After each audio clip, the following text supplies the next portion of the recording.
جس طریقے سے ہمیں لڑوایا جا رہا تھا، اس دن مجھے اخبار والے نے کہا کہ صاحب یہ جو آپ نواز شریف کے ساتھ آپ اکٹھے ہو گئے ہیں، خیریت تو ہے؟ میں نے کہا جی ایک ہی تو وہ آدمی ہے جی، اس ملک کی سیاست پہ کوشش ہو رہی تھی لوگوں کی طرف سے کہ یہاں پر صوبوں کو آپس میں لڑوایا جائے۔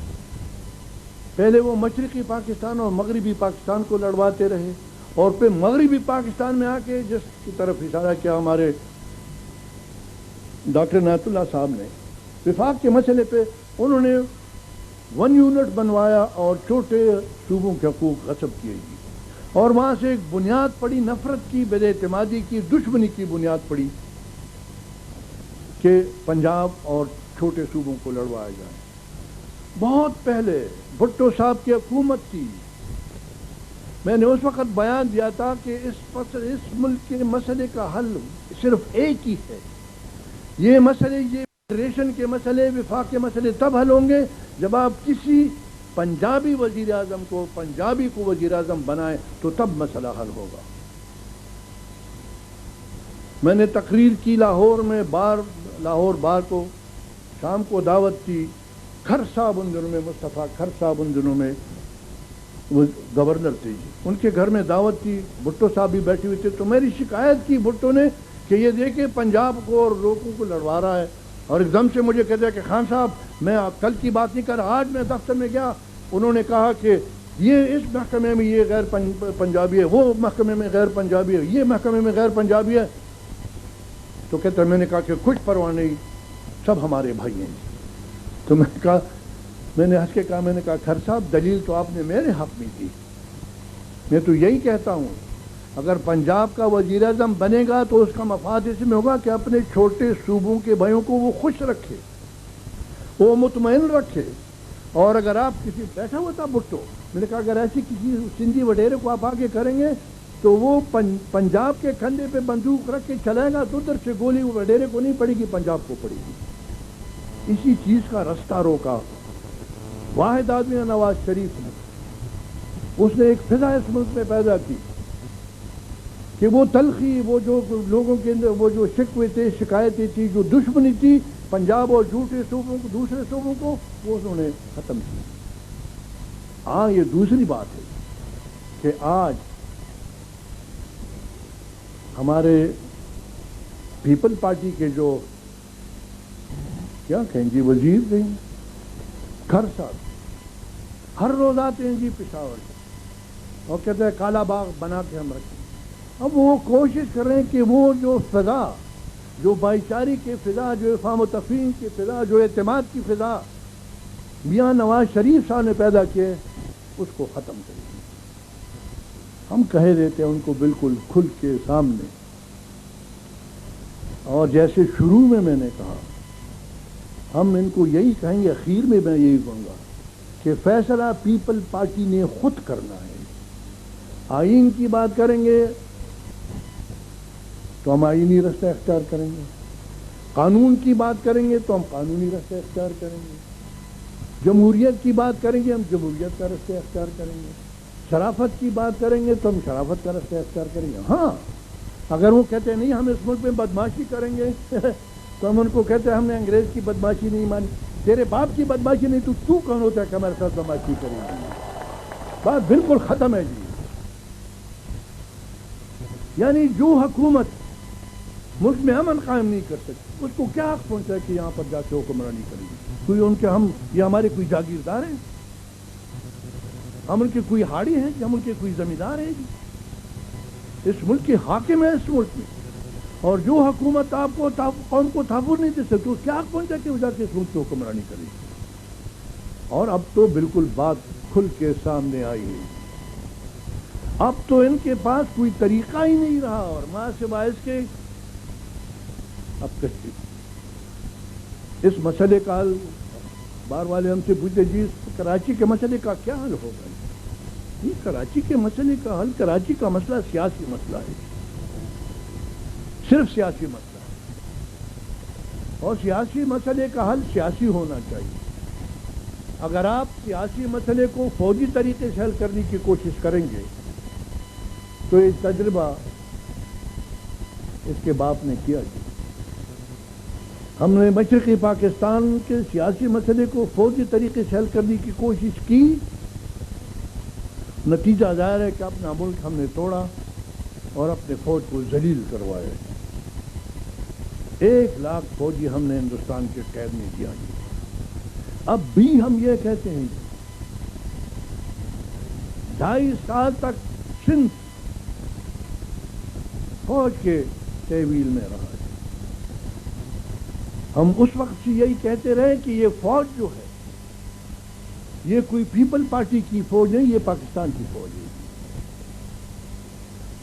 2.5 سال سے ہم یہی کہتے رہے کہ اس مسئلے کا سیاسی حل ڈھونڈو، فوجی حل سے مسئلہ نہیں حل ہوگا. اس فوج کو تنخواہ بے نظیر بی نہیں دے رہی. یہ کوئی شخصی ذاتی نوکر زرداری صاحب کے نہیں ہیں جی. ان کو پیپل پارٹی کو کہنا چاہیے کہ تم اپنا سیاسی جنگ خود لڑو. پاکستان کے فوج کا یہ کام نہیں ہے کہ وہ ان کے جا کے سیاسی پالیسیوں کو جا کے وہ دفاع کرے، اس کے لیے لڑے. اب بھی ہم یہی کہتے ہیں کہ اس مسئلے کا سیاسی حل ڈھونڈنا ہوگا. فوج سے، رینجرز سے، پولیس سے، تشدد سے، گولی سے یہ مسئلہ حل نہیں ہوگا.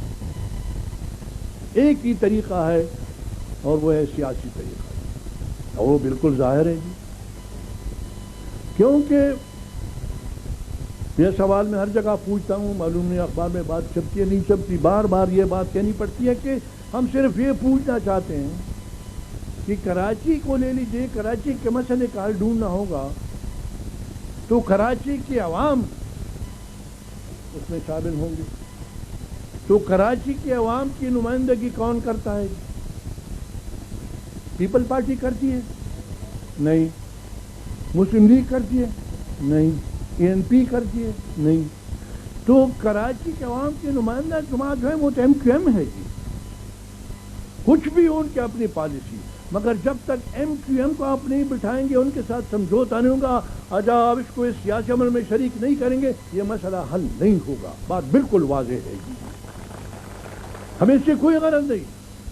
ہم اس ملک میں امن چاہتے ہیں، جس طرح ہمارے صدر محترم نے کہا جی. ہم چاہتے ہیں اس ملک میں امن، اور ہم بادشاہ خان کے پیروکار اور ہم تشدد کے پیروکار. ہم ایسا امن نہیں دی. جیسے میں نے کہا یہ مسئلہ صرف کراچی کا نہیں ہے جی. اگر آپ اس کو اس طریقے سے ان کو دھکیلنے کی کوشش کریں گے جیسے آپ نے تجربہ کیا کہ صوبائی خود مختاری کو، مسئلے کو آپ ان کو اپنا حق نہیں دیتا تھے، مشرقی پاکستان کو آپ نے شیخ مجیب الرحمان کو مجبور کیا کہ وہ جا کے بنگلہ دیش کی بات کریں. اسی طرح آپ کوشش کر رہے ہیں جی. اب ان کے باپ نے تو وہاں مسئلہ چلا، اب ان کی بیٹی جو یہاں مسئلہ چلا رہی. اب نتیجہ کیا ہے؟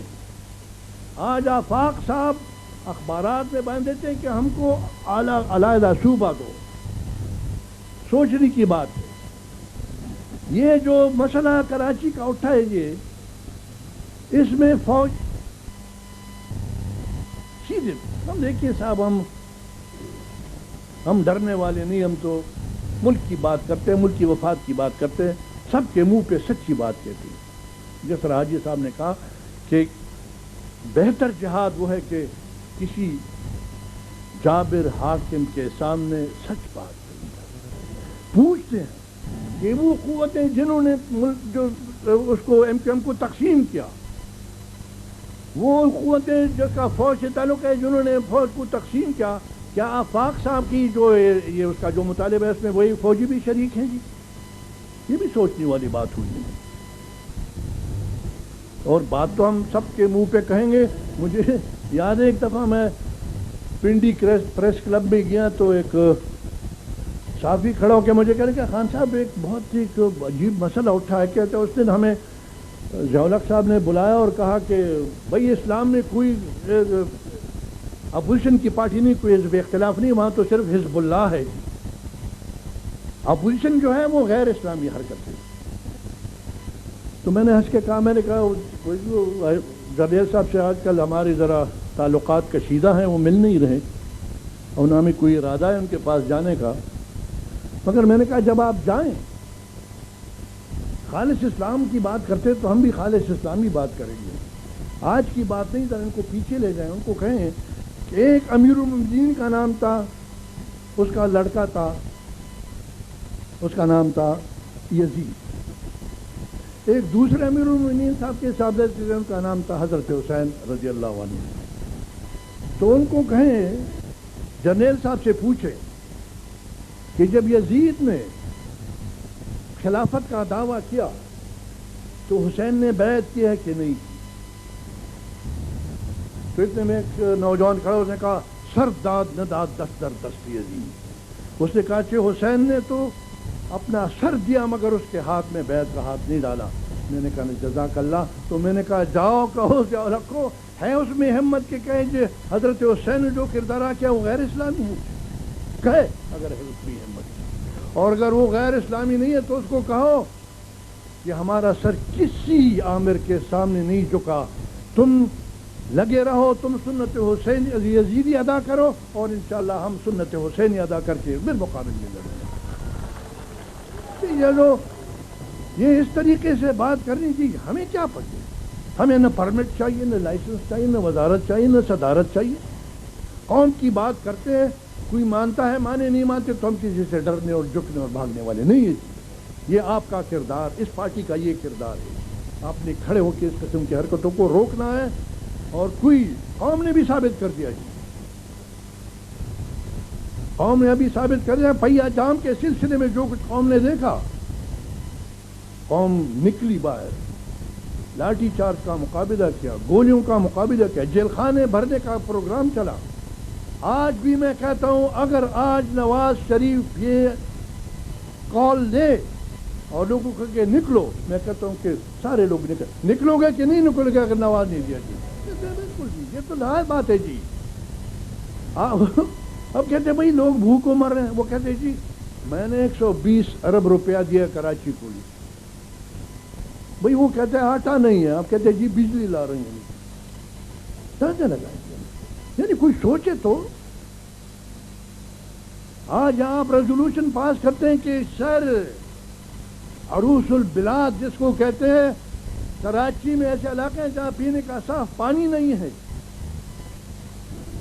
اور بی بی کی میاں جو ہے وہ کروڑوں اربوں روپیہ باہر دوروں پہ لگا رہے ہیں، کمیشن وصول کر رہے ہیں، گھوڑے خریدے جا رہے ہیں، مگر اپنے گھر میں پانی بھی صاف نہیں دے سکتا. اس کا حساب چکانا ہوگا، اس کے لیے قوم کو نکلنا ہوگا. اور اب تو حالات ایسے ہیں کہ میں اور صوبوں کا نہیں، ہمارے صوبے میں تو people party as a political party کی حیثیت سے وہ کچھ حیثیت نہیں ہے. وہاں تو حکومت ہے، وہ اس سے چلا رہے ہیں پیپل پارٹی، اور تبھی تو آپ دیکھ رہے ہیں. یعنی کبھی کبھی تو باقی خوف ہوتی ہے. ایک صحافی میرے پاس آئے، مجھے کہا خان صاحب اب یہ ممبر بک رہے ہیں، یہ جو آفتاب خان ممبر خرید رہے، تو آپ کے جو ہے صابر شاہ کو بھی کہیں پیر صاحب کو وہ بھی ممبر خریدے. میں نے کہا جی ممبر تو خریدنے کا مگر ایک تکلیف ہے، اسے ایک تکلیف ہے، مسلمان ہے، پیر زادہ ہے. اس نے کہا جی وہ کہتا ہے کہ ٹھیک، اب تو صرف خریدنے کی بات نہیں ہوئی، نظر بات آگے نکل گئی ہے. میں نے کہا وہ کہتا ہے میں آدمی کو وزیر بھی بنا لوں گا، محکمہ بھی دے دوں گا، گاڑی بھی دے دوں گا، جھنڈا بھی دے دوں گا، بنگلہ بھی دے دوں گا، چلو تمہاری بات سی، پیسہ بھی دے دوں گا. مگر میں کہتا ہوں اس ملک میں ایک خاتون ہے جو سچ بولتے اور اس کا نام ہے نصرت بھٹو. اس نے کہا ہے کہ ہمارے جو پختونخوا کے ممبر جو وہ اغوا کر کے کراچی لائے تھے، میں نہیں کہہ رہا، اجمل صاحب نہیں کہہ رہے، حاجی صاحب نہیں کہہ رہے، نصرت بھٹو کہتے ہیں کہ ان ممبروں کو انہوں نے شراب کا انتظام کیا تھا اور ان کو لڑکیاں سپلائی کی. تو میں نے اس کو کہا، اس صحافی کو، میں نے کہا جی وہ پیسہ بھی دے دے گا، محکمہ بھی دے گا، اگر تم ٹھیکہ لیتے ہو یہ لڑکیوں اور شراب کا تو میں ان سے بات کر لوں گی. آپ خود اندازہ لگائیں، اس ملک میں ایسے لوگ ہیں جو اپنے آپ کو علماء کرام کہتے ہیں جی، وہ ایسے معاشرے میں ایسی حکومت کے ساتھ بیٹھے ہیں جی.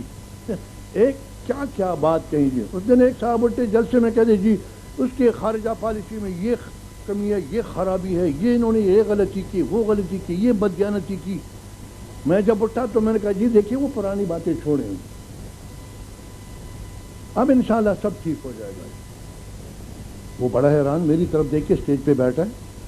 میں نے کہا دیکھیے صاحب، جب نواز شریف صاحب جو تھے وزیر اعظم، تو انہوں نے جب دیکھا تو ان کو پتہ لگا کہ بے نظیر صاحبہ جو ہیں اپوزیشن میں ہیں، مگر وہ تعلیم یافتہ ہیں، دنیا میں ان کی شناخت ہے جی، باہر دنیا سے تعلیم حاصل کر کے آئی ہیں جی، تجربہ رکھتی ہیں. اس لیے انہوں نے ان کو پارلیمنٹ کے اندر وہ جو کمیٹی ہے خارجہ پالیسی کے متعلق ان کی صدارت ان کے حوالے کر دی. میں نے کہا جب بے نظیر خود آئی تو اس نے دیکھا کہ اس کو اس ملک میں اپنے سے بہتر انسان ملا، اس سے بہتر تعلیم یافتہ، اس سے دنیا میں پھرا ہوا جی، دنیا کا کیا جی، کہا جی مولانا فضل الرحمان کو خارجہ پالیسی تو اور کیا چاہیے تم کو، انشاءاللہ سب ٹھیک ہو جائے گا. اب یہ مذاق ہے کہ نہیں اس ملک کے ساتھ؟ اب ایک ایسے آدمی کو آپ وزارت خارجہ کی ذمہ داریاں آپ سونپے جاؤ، اسکول بھی نہیں گئے جی، اسکول گئے ہی نہیں تھے. اور جو اسلام کے ساتھ ہو رہا ہے وہ دیکھیں جی، اقبال احمد خان صاحب اسلامی نظریاتی کونسل کے چیئرمین ہو گیا. کچھ یعنی کچھ تو خدا کا خوف کریں، کیا ہو رہا ہے اس ملک میں جی؟ ملک کا مذاق اڑایا جا رہا ہے، اسلام کا مذاق اڑایا جائے، اور ہمارے علماء کرام جو اپنے آپ کو کہتے ہیں آرام سے بیٹھے کہتے ہیں حلوہ کھلاؤ جائے بھاڑ میں، ملک بھی جائے اور اسلام بھی جائے گی. اس لیے اب یہ ذمہ داری آپ کی بنتی ہے جی، قوم کی بنتی ہے جی، کیونکہ ہم آپ کے پاس آتے ہیں تو ہم آپ کو اپنے کام کے لیے نہیں کہتے، خود سوچیں ان باتوں پہ. اگر آپ سمجھتے ہیں کہ ہم آپ کو جو رستہ دکھائیں گے وہ آبادی کا رستہ ہے، وہ امن کا رستہ ہے، اس ملک پہ بھائی چارے کا رستہ ہے، شوق سے جائیں. ابھی جس طریقے سے ہمیں لڑوایا جا رہا تھا، اس دن مجھے اخبار والے نے کہا کہ صاحب یہ جو آپ نواز شریف کے ساتھ آپ